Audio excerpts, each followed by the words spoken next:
Hi, I'm Leanne Ely. I'm a nutritionist, a New York Times best-selling author, and some people even say I'm a life coach. I started the Daily Dish Show to share my story, my truth, and my journey to vibrancy, and to inspire others to do the same. Because it's all about grit, perseverance, and finding a way despite the odds. It's about embracing the whole woman, not just the parts that are easy to love, and feeding her heart, mind, body, and soul. But I found that this isn't just my story, it's your story too. It's go time. This is the Daily Dish. Well, hello. Happy Tuesday. Ooh, gosh, I almost put my back out doing that whole thing. Happy Tuesday to you. Catherine's in the house already. Yay. I'm glad that you're here. And boy, do we have a lot to share today. I missed you last Tuesday. It was not because I wanted to. I think you all know the reason. We had Hurricane Helene barreling down on Friday. And I'll tell you a little bit of the story about what we kind of went through a little bit because it's a little odd, maybe. Catherine, thank you. I'm glad we're safe and sound too. We really are. I'm so incredibly grateful. I cannot tell you how many text messages when they took down the cell towers here. That's my understanding, because they were afraid they would get destroyed. So I guess they dismantled them or something. This is what we hear. I don't know. But there was no cell signals. There was no electricity. We still had water, thankfully. And everything was just, shall we say, a little weird and discombobulated. On Friday morning when it happened, well, Thursday we had 15 and a half inches of rain.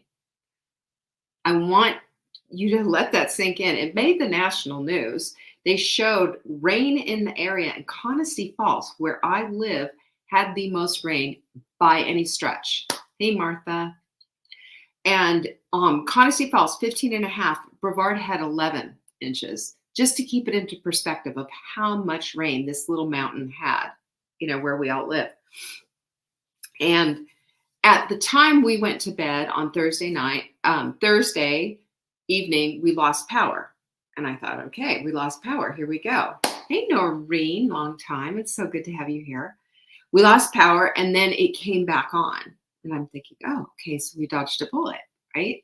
Well, and then Thursday evening when we went to bed, we still had the windows open. The weather was pleasant as far as not being windy and rain.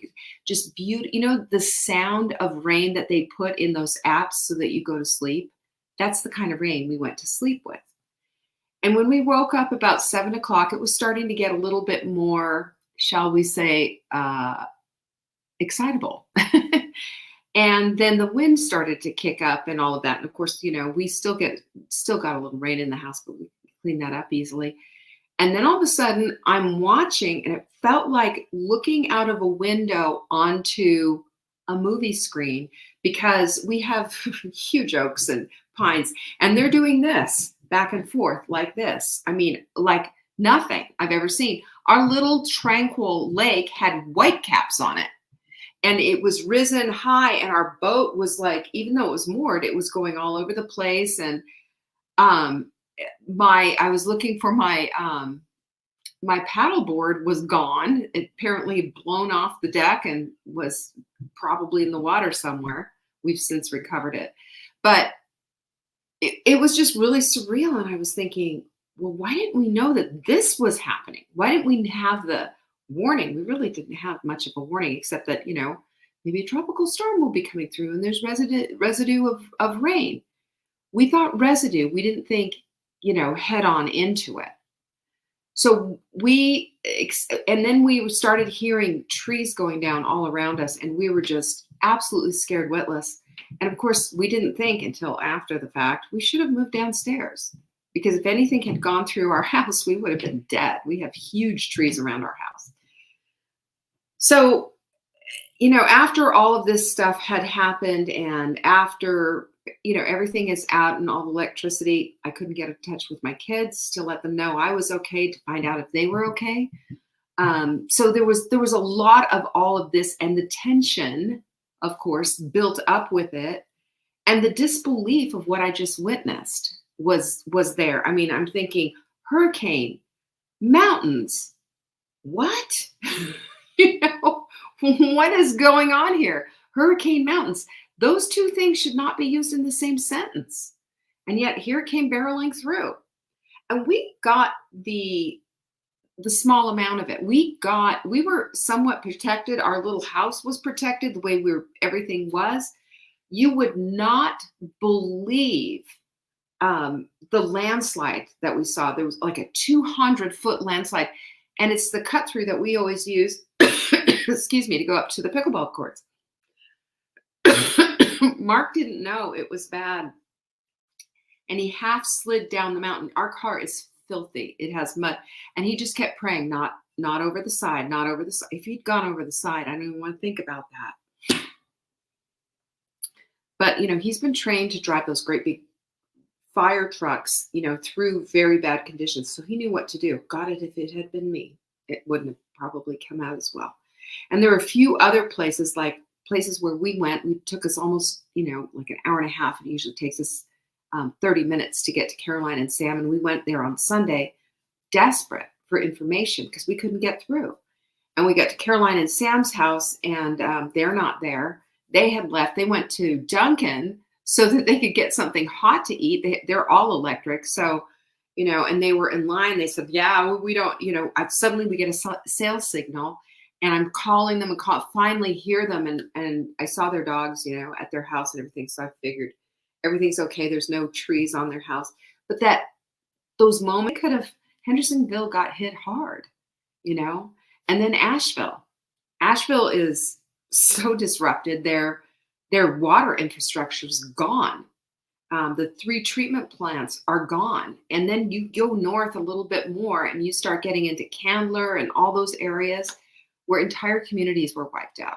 And you go into Swannanoa, into Tennessee, and entire communities are wiped out. And a girlfriend of mine whose son lives there was helping with the search and recovery effort. Notice it's recovery. There's no more rescue. And there were hundreds of people missing. Hundreds. And they ordered a bunch of body bags and, just all of this. And then having to deal with the disinformation about us not getting any help and FEMA funds being cut off and all this other stuff. Do you know what a weird thing it is to be not only heartbroken that you're reading this, but so flippin' angry that you're reading this at the same time? I didn't quite know how to process both of these emotions when I knew for fact that people were getting help, when I knew for fact that people were applying for FEMA within hours getting money. Hours. And all of this done for political gain. And it's just the infuriation and the anger and the upsetness that I had was just unbelievable. But guess what? You know what happens now? We get to rebuild. And what I saw during that whole time was this sense of community that I've never experienced before. People helping each other. I just opened up my house and said, just come on over. We've got the generator going, but we'll see how long that goes for. We've got food, bring whatever. And we just made these crazy meals, like we had, we just had everything. And it just there was no menu planning, shall we say, really.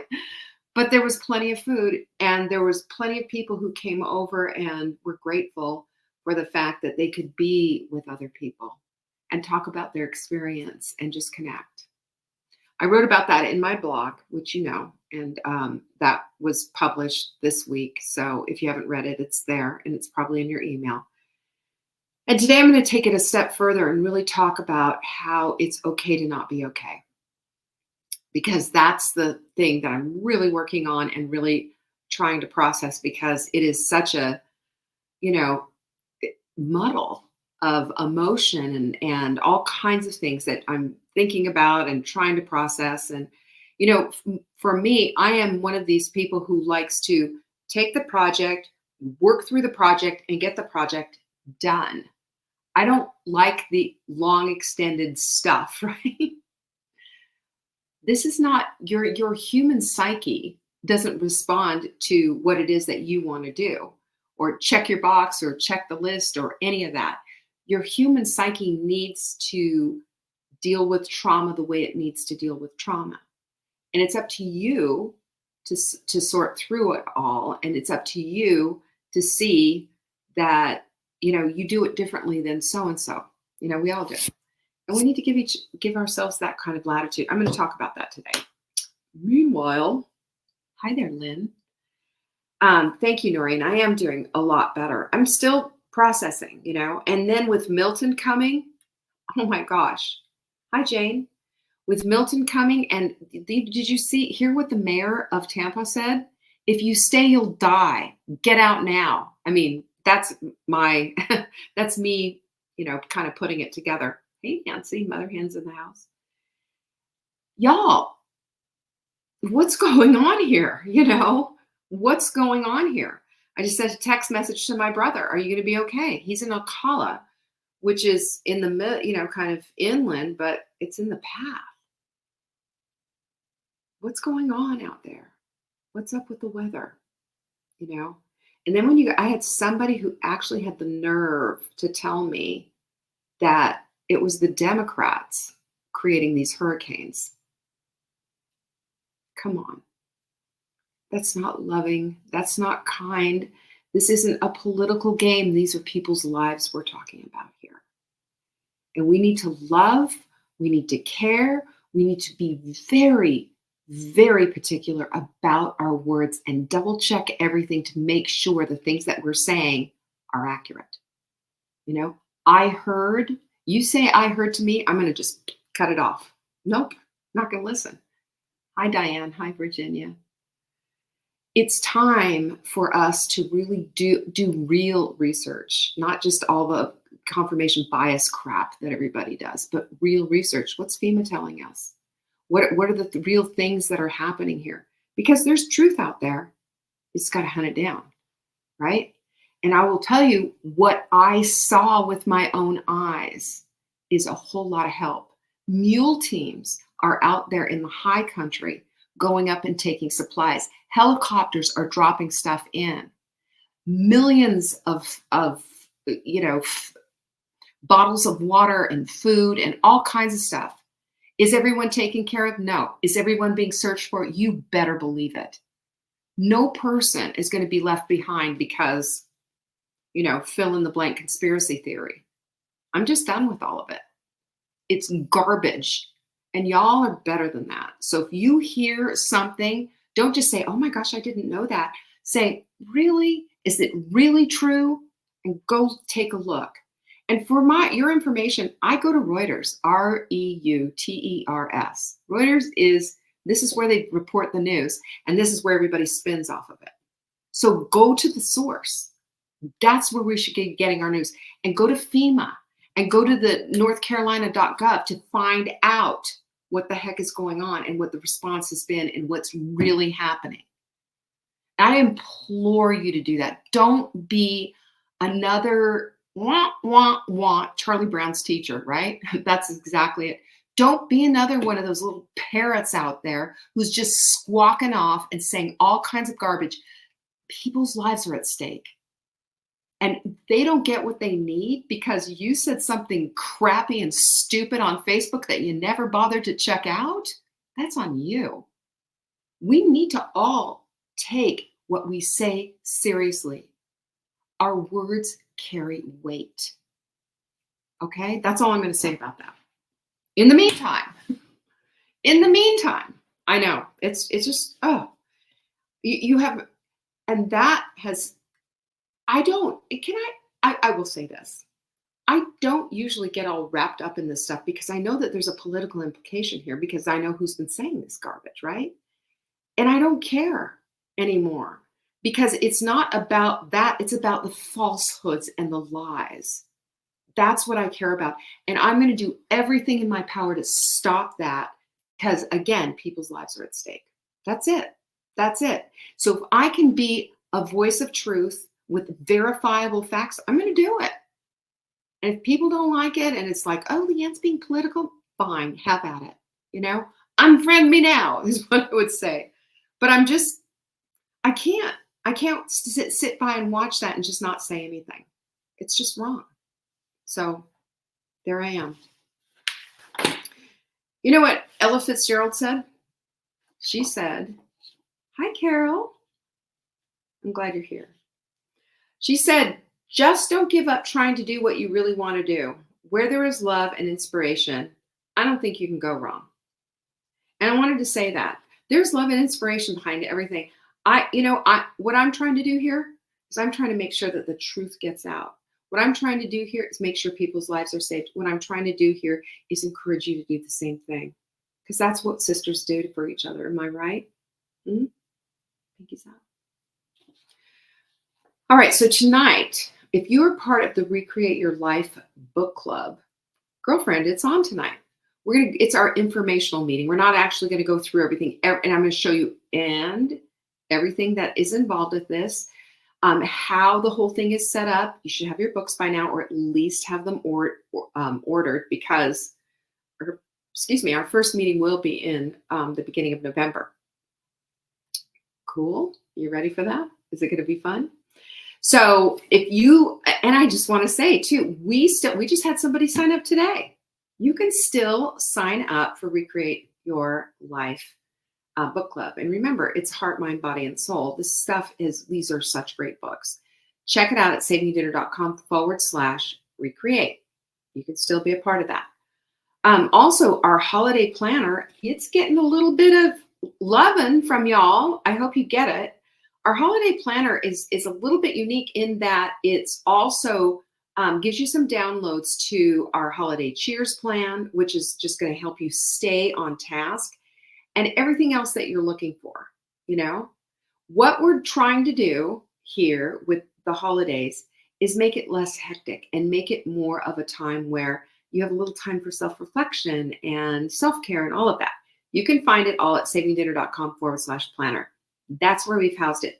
And you have the opportunity to get it instantly, and you can have the opportunity to also have it printed on demand, which I really like. It just makes it really easy.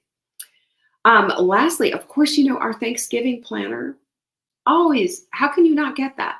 It has the menu, it has the planning guide, kind of with the timeline, and the troubleshooting guide. It's all there.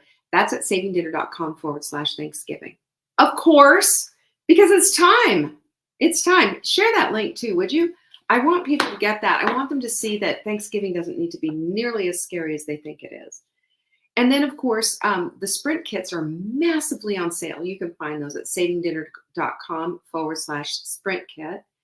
And only for the next few days, because we start sprinting again on Monday. What do you think of that idea? All right. Lastly, I just want to tell you I was on Karen. Hi. I'm so glad to see you. I was on a pickleball podcast called Life Lessons from Pickleball. So you can find it at lifelessonsfrompickleballpodcast.com. And I talked to two lovely pickleball fanatic women. We had the best time. We talked about nutrition. We talked about being an older woman and what that means, and the lessons that we're learning on the court transferring to life. So I just want to tell you about that. Linda's in the house too. So after all of that, thank you for listening to my little soliloquy in the very beginning of all of this, because I just felt it was important to say a few things, because, I care about you, and I want to make sure that you are getting the right information as well. But, if you read my blog post, one of the things that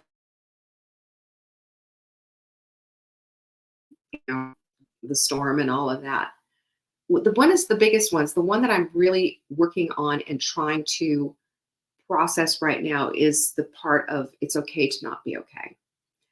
And what I find myself in this whole thing is just, first of all, the emotional impact was really was weird for me, because I'm thinking, why am I feeling all these feels when my house is fine, my car is fine, I have a generator, so we don't have electricity, for 8 days, you know? Okay. Why am I feeling like this? And what's going on here? I have I felt really uneasy about all this stuff and almost guilty, you know. So it's an internal conflict that made me question if my emotions were even valid. And you know how I feel about that because I always say to you, yeah, we've got to own our emotions. We have to own them. Those are your emotions that need to be processed. And in order to process them, you have to allow for them first and accept them. Otherwise, that's dismissive and that's being pushed away, and that doesn't work. Hey, Linda and Lisa, good to see you. So I kind of started thinking, am I comparing myself to others? Because comparison is the thief of joy, right? That's what the other things were.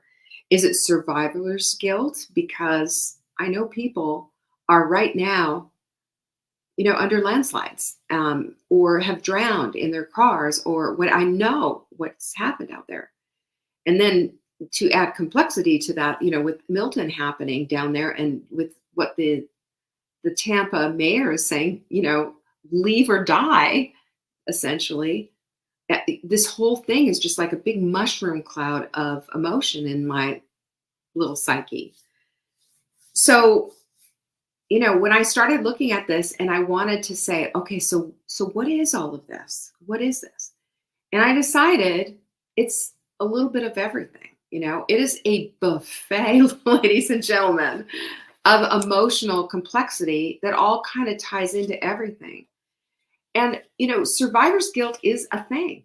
It is a thing. And my girlfriend that I told you who was helping with the search and recovery efforts in Swannanoa, her son is in there. Their house was spared because they had a wrought iron fence. And then a big log came down and saved them from the landslide. Nobody else on their block survived. Everybody's house was wiped out.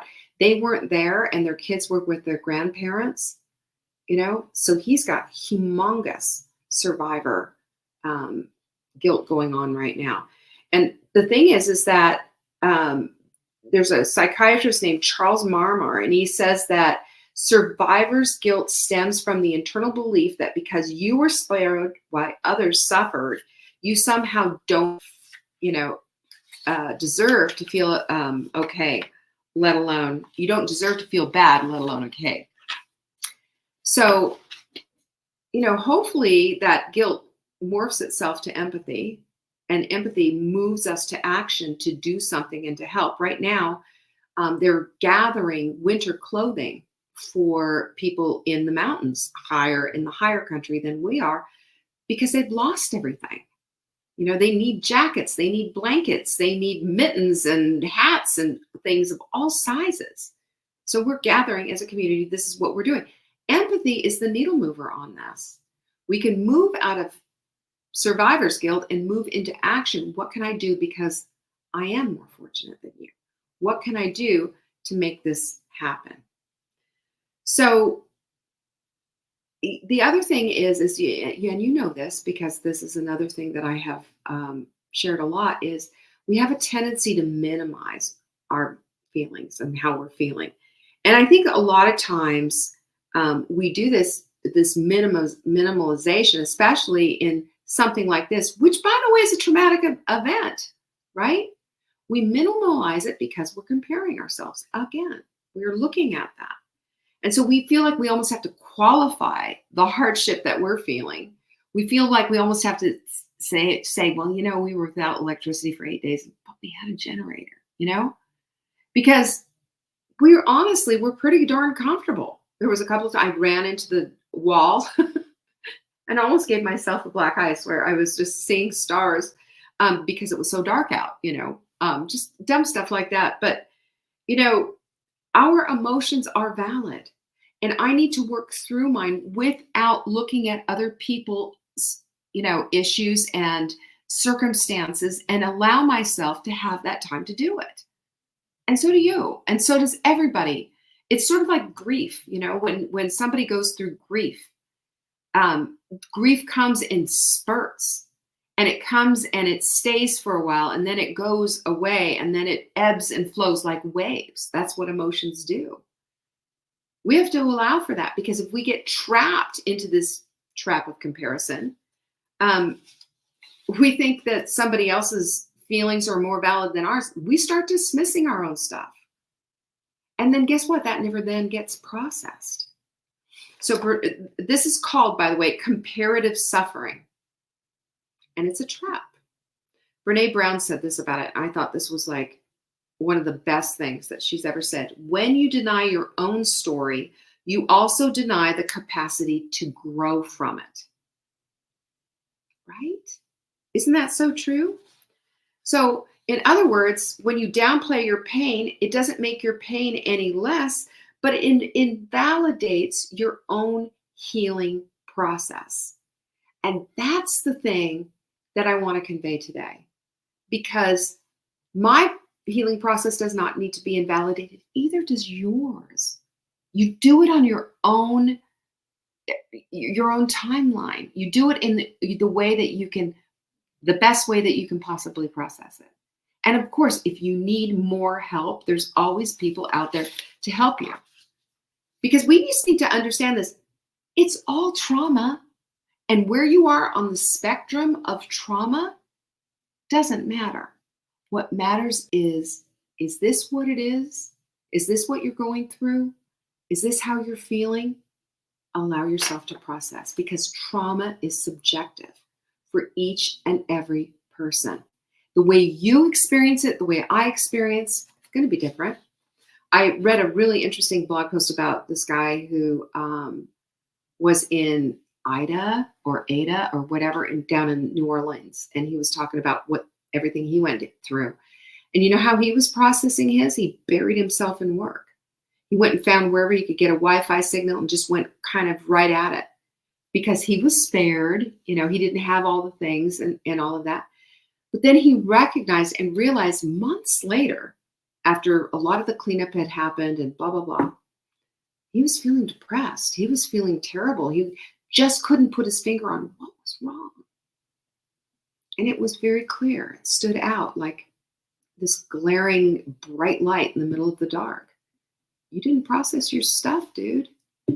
You just went headlong into something else. That's what we do with our comfort zones. That's why we go to food, turn to food, right? That's why we turn to things that don't help, but seem to mitigate the pain for just a minute anyway. We're willing to do that kind of thing. And it's a human thing. So there's a neuroscientist, Dr. Bruce Perry, and he explains that stress responses aren't necessarily proportional to the event itself. I did not know that, because I kept thinking this was part of the whole comparison thing, So it's the flight or flight. And then when the danger passes, we still have all the physical effects of stress. And I'll tell you, if you are dealing with that, on my personal Facebook page, my friend Renee Trudeau, who lives here, and she's just lovely. She's a body worker. She's a speaker. She's just a woman of wisdom. She had a whole sheet that you can see on my page that I shared on how to regulate your nervous system, because our nervous systems are wonky doodle, out of whack, and movement in our bodies. And she says the issues are in the tissues, which is true. And there's a book out there called Your Body Keeps Score. And I believe that because my own thyroid situation, how my thyroid, I believe is connected to having a lack of voice in my life. And I believe that there's connectors all the way along there, that your body doesn't go unscathed through something unless you kind of take notice of it and start becoming aware of it. So we have to remember that our body's reaction is personal, and it's shaped by our own sensitivities and our past experiences. So give yourself a break. Allow yourself to process and say, you know what, this is this is kind of a lot. And I don't know why I'm crying, but I'm just going to go ahead and cry anyway. I've been taking extraordinarily long walks. Usually I take Lincoln out for like a half-hour walk, 45 minutes sometimes.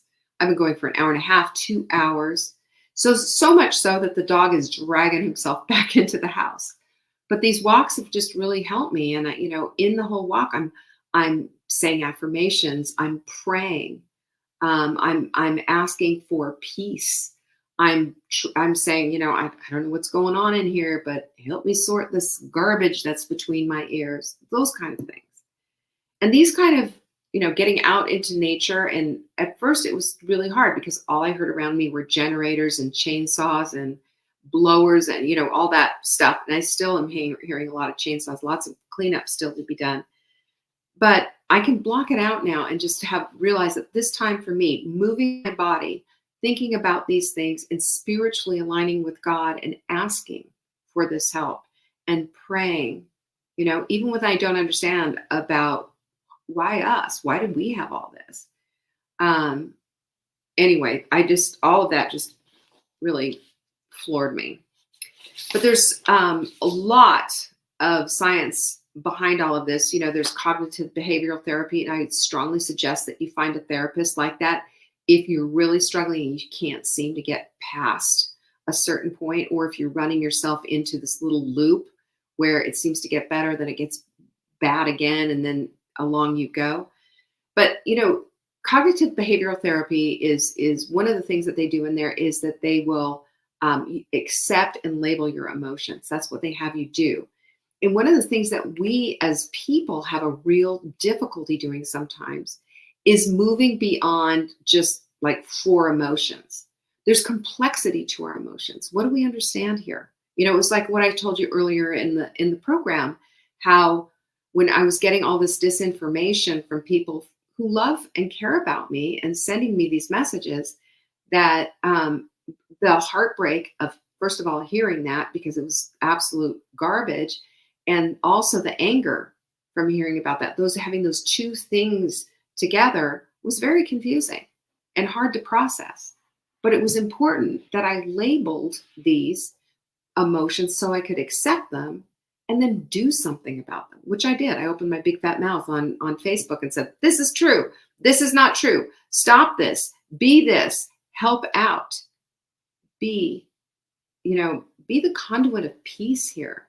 Be a helper, right? That was the whole point. But we have to navigate this stuff, y'all. It's just part and parcel. We're not ever going to invalidate our feelings and say that it wasn't a big enough trauma to us. We're not.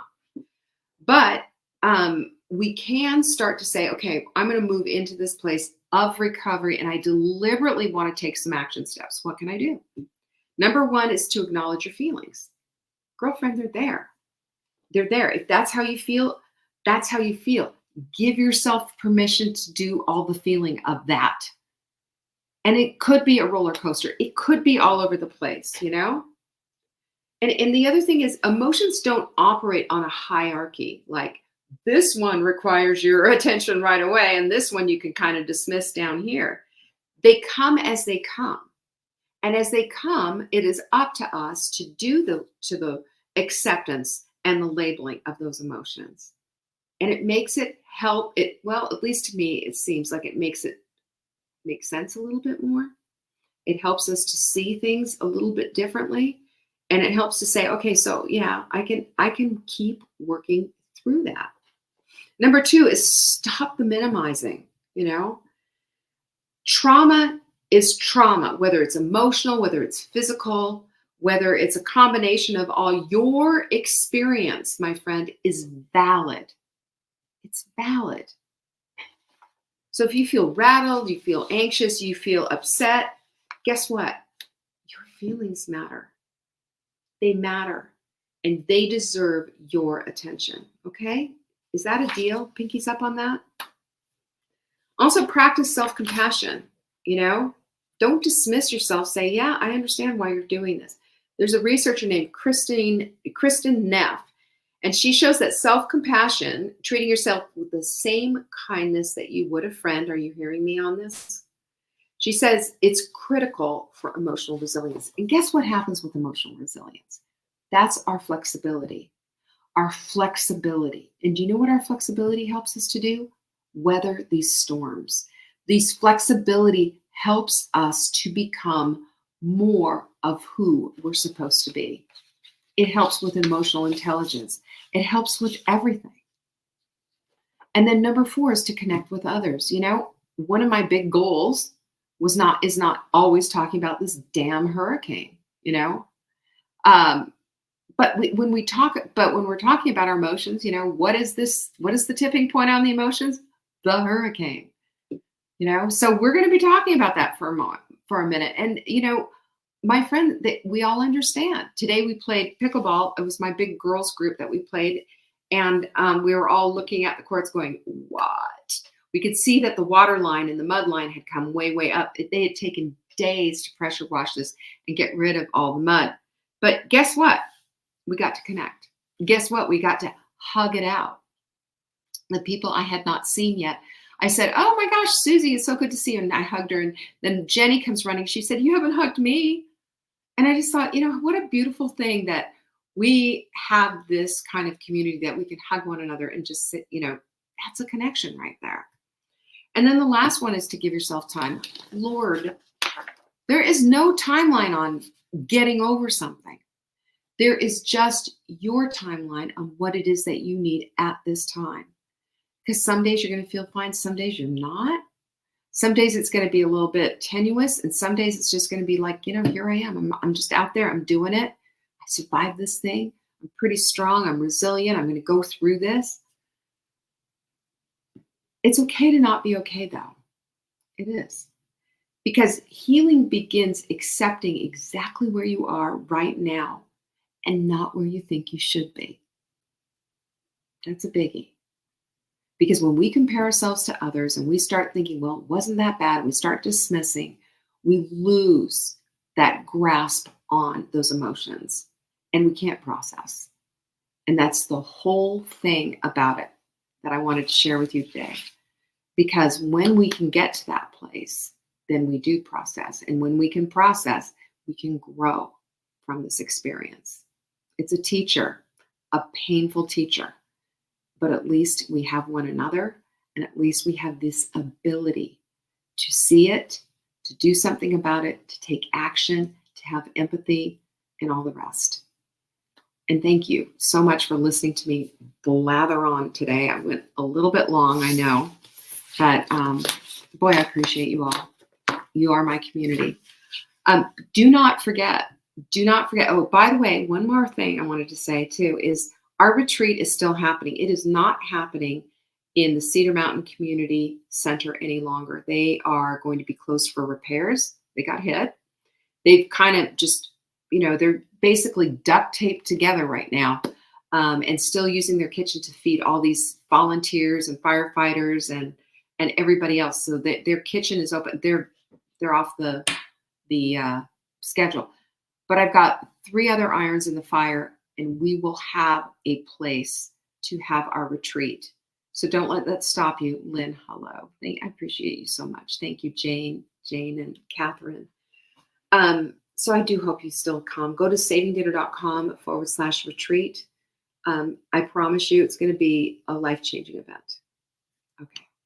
Peace be with you. Bye-bye. Thank you for joining me today. You can find me on TikTok for daily tips to help support your most vibrant life. And remember, you are the author of your own story. Until next time.